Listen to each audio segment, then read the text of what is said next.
This video is part of a series that describes how we can implement a simple microcontroller in System Verilog.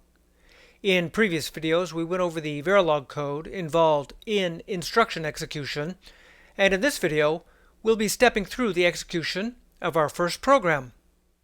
Here is the very first program we're going to execute with our FPGA. Today, we're going to be stepping through the execution of this small program. You can see it begins with an assembler directive, and then we have a move immediate instruction, followed by a register move instruction, followed by another move immediate instruction, and then an ALU instruction. It ends with a single byte, which is hex FF, which is an illegal opcode, and this will freeze up execution and throw us into the illegal state.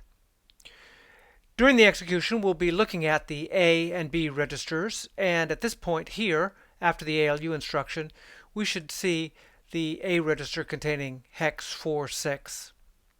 Now, I've already assembled this and produced a listing, which I'm showing here, and you can see in the listing output, we're showing the addresses in the leftmost column, and the bytes will be placed in memory.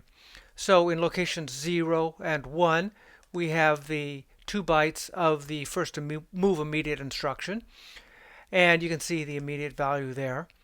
And then we see the opcode for the register move instruction, and then we have another move immediate instruction with its immediate value, and then here we have the opcode for the add instruction, and finally we have this hex FF, which is the illegal opcode.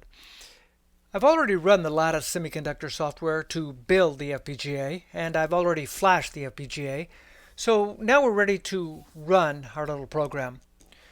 In order to reset the FPGA, I'm going to press these 2 buttons simultaneously, and then I'm going to press this button to give it a clock pulse. And that brings us to the state shown here. In my timing diagrams, I use the color green for Verilog registers, and I use blue for signals that are computed combinationally. So after the reset, you see that the state of the finite state machine is in the start state, and the program counter has been initialized to 0.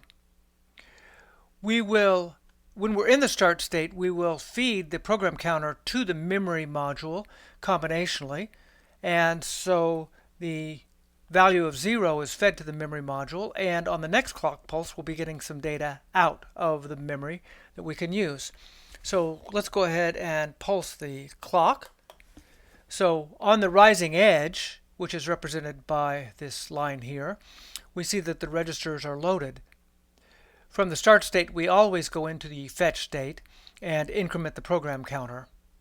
And here you see that the opcode of the instruction at address 0, that's our first instruction, which is move immediate, is coming out of the memory module. This signal right here is the 8-bit opcode of the instruction that's currently being executed. It's computed combinationally. When we're in the fetch state, it's just the output of the memory module. And when we're in subsequent states, execute, execute 2, execute 3, and so on, it will be the value of the instruction save register, which I'm not showing in my diagrams. We can see the current instruction that's being executed. When we look at our 7-segment LEDs, we see the opcode. In this case, A0 is the opcode of the move immediate instruction. By the way, these 4 LEDs below the display indicate what state the finite state machine is in. When we're in the start state, none of the lights will be on, and then when we're in the fetch state, the first light is on, and then when we proceed to the execute state, only the second light will be on, and then when we proceed to the next state after that, the third light will be on, and so on. So this allows us to see what state we're in. We can also display the program counter by pressing this button, and we see the least significant byte of the program counter, which is 1. And then we can display the values in the A and B registers by pressing these buttons. When we press this button, we see the value of the A register, and the upper right button shows us what's in the B register. So when we're in the fetch state, and the current instruction is move immediate, we'll compute a number of combinational signals, including the address to send to the memory module, and we'll use the current program counter. The program counter has been incremented to 1, which is the address directly after the opcode, and that's where the immediate 8-bit value is stored. That's our hex 12. So we'll send that address to the memory unit, and then on the next cycle we'll get something out of the memory unit, and then on the following cycle we can load it into a register. Also, when the state is fetch and the current instruction is move immediate, we will compute the next state variable to be the execute state. The move immediate instruction takes 2 states, and so we need to compute the next state to be something besides fetch. And so on the next clock pulse, we will stay in the move immediate instruction. So let's go ahead and pulse the clock. And we see that we've moved to the execute state, and our program counter has been incremented, and we're still in the move immediate instruction. And we also see our immediate 8-bit value, hex 12, coming out of the memory unit. So if we look at our FPGA, we see that the current instruction is still A0, that's the move immediate opcode, but we see that the LEDs down here have been advanced to indicate that we're now in the execute state. And if we look at our program counter by pressing this button, we see that it has been incremented to 2. If we press this button to see what's in A, it's still 0.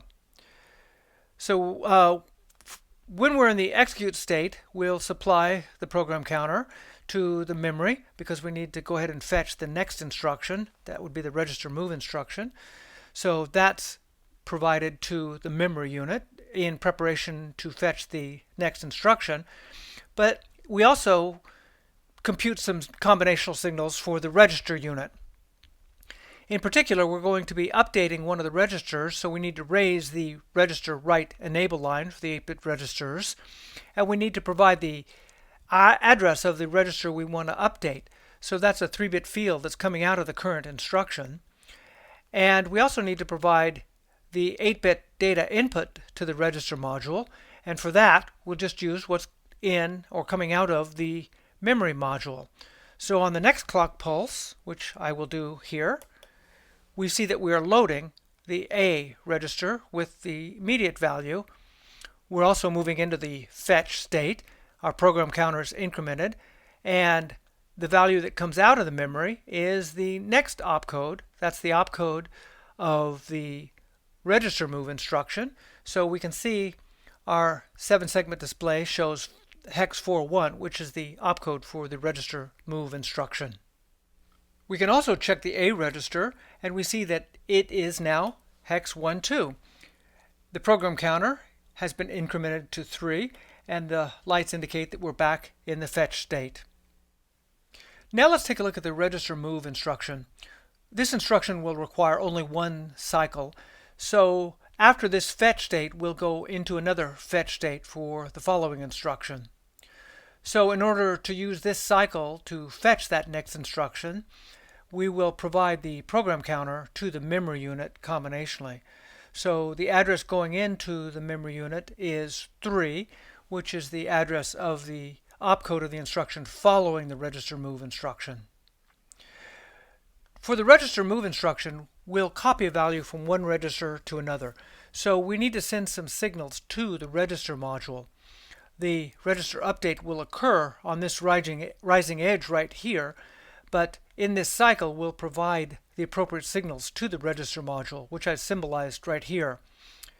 We will be updating a register, so the register write enable line for the 8-bit registers will be raised, and we have a read address and a write address that go into the register module. I didn't show the read address here. And we also have data coming out of the register module as well as data going into the register module. So for the read address, we will supply the 3-bit source register field coming out of the current instruction. And for the write address, we will supply the 3-bit register destination field in the current instruction. And then for the data in to the register module, we will provide the data that's coming out of the register module. Remember that the register module is reading combinationally, so its output will also be valid. we'll provide the source register field into the register module, and the data from that register will be valid during this cycle here and will be used to load a register on this rising clock pulse. So at this point, let's go ahead and pulse the clock. And now we see that we've moved into the fetch state, into another fetch state. And now our program counter is 4, so we can check that. And we see that we've already loaded the next opcode for the third instruction, which is again a move immediate instruction. So that's the opcode that we see here. And we see that on this rising edge, we've loaded the B register with what was in the A register. So if we check the B register, we see that it is now hex 1-2, as we expect. Now we're ready to execute the third instruction, which is another move immediate instruction. It's very similar to the previous move immediate instruction.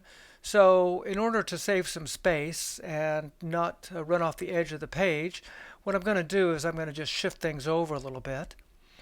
And as before, you see that we're sending the program counter to the memory unit. We want to fetch the next byte from memory on the next cycle. That's the immediate 8-bit value that will be moving into a register. So on the next clock cycle, we'll get something out of the memory, and that will be the value that we need to move into a register. So at this point, let's go ahead and do a clock pulse. Now we are in the exec state, and the program counter is 5, and the data is coming out of the memory at this point. So when we're in the exec state, and the current instruction is move immediate, again, we need to send some signals to the register module to write this value on the next clock pulse.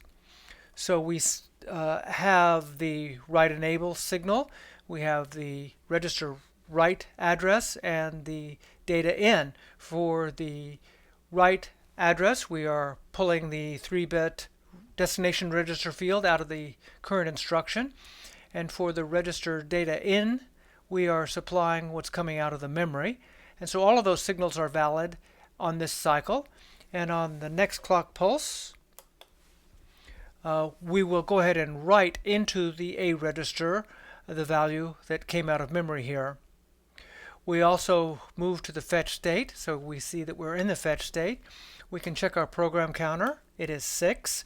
And B4 is the opcode of the add instruction that is going to be executed in this cycle. And we can check the A register, and we find out that it is in fact 3-4. Now we're ready to execute the add instruction. When we are in the fetch state and the current instruction is add, the program counter will be fed combinationally to the memory module as its address. So on the next cycle, we'll be fetching the next instruction that follows the add instruction.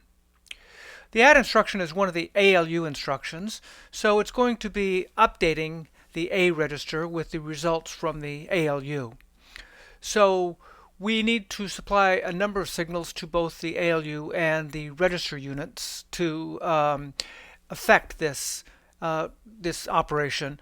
So to the ALU, we will send the last 4 bits of the current instruction, which is the function code, as the function code input to the ALU. The A and B registers are always fed to the ALU, so we don't need to worry about them. And then to the register unit, we need to update one of the registers, so we will raise the register write enable line, and we will also supply the address of the register we want to update. The ALU instructions always update the A register, which is address 0, so we supply a 0 to the register unit for that. And for the 8 bits of data input to the register module, we will supply whatever is coming out of the ALU. So on the next clock cycle, which I will do now, we will load into that register the value that's coming out of the ALU. Okay, so this is an add instruction. We're adding what's in A and B, i.e. hex 1-2 plus 3-4, and that's hex 4-6.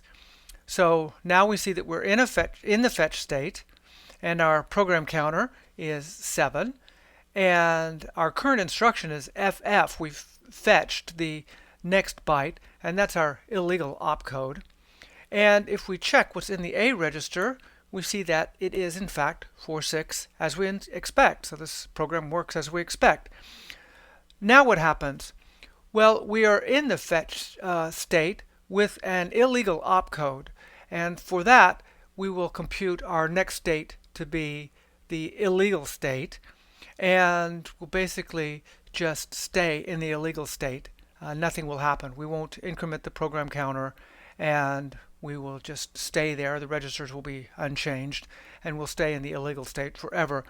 And so the illegal state is indicated by all 4 lights being lit up. So that indicates we're in the illegal state, and we can see the opcode of the illegal instruction. So it looks like this program works as expected, and now we're ready to move on. So thanks for watching. I will see you in the next video.